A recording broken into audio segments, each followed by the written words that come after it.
The Liberator's Third Company provided the bulk of Governor Militant Alexander's troops during the final assault on the Word-Bearer's Warp Gate. This choice was astute, as Third Company had been drawn from the Cadian 15th Regiment and were veterans of several hard battles against Chaos forces on their home world. The men of Third Company did their duty admirably, despite having to fight across warp-blasted terrain and face countless twisted horrors. In the wake of the bloody battle, the company came to be known as the Demon Killers. But scores of men left their lives on that corrupted soil, and many more were maimed and wounded. The toll of the battle was higher still among the sanctioned psychers supporting the troops. The presence of so much unbridled warp energy drove many to madness or to lose control over their strange abilities. The regimental commissariat oversaw the execution of those lost to the enemy.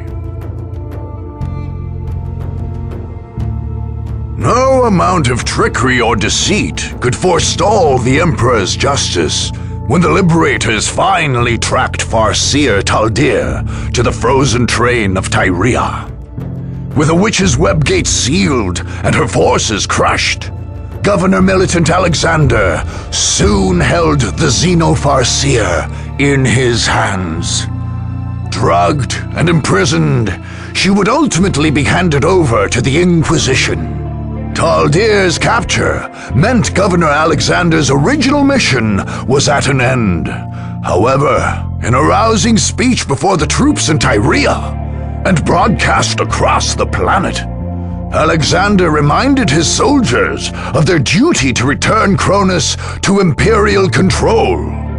Father Martel, the governor's own confessor, blessed this mandate in the name of the immortal God Emperor, and the regimental commissars called it the duty of all loyal guardsmen to push on to total victory.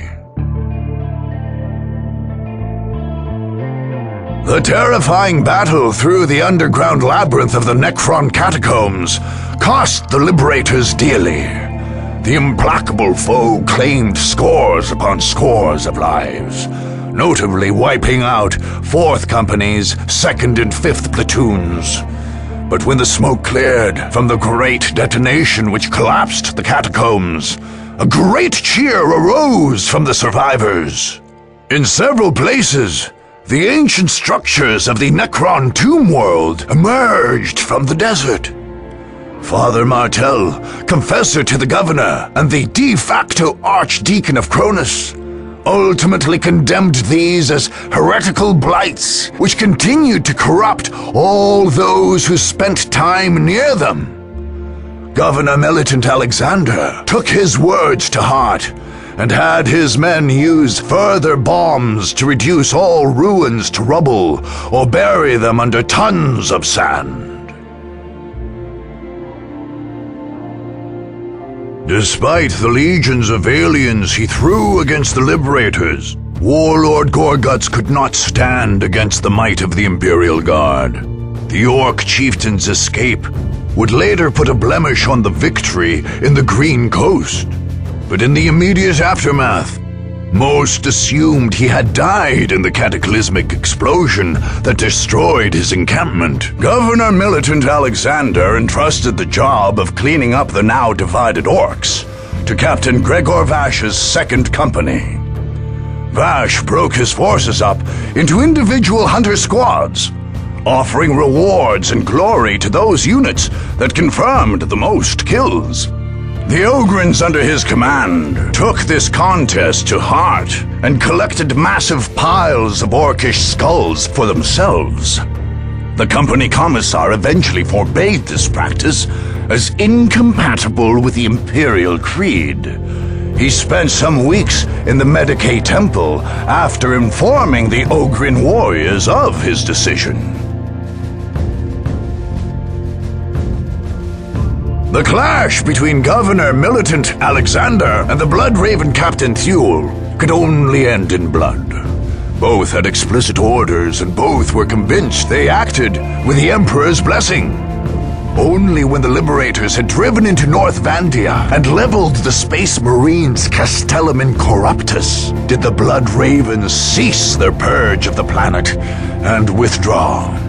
Although orbital salvos from the Blood Ravens battle barge leveled much of the remains of the base, Governor Alexander directed his men to conduct a careful search for any records the Space Marines might have left behind.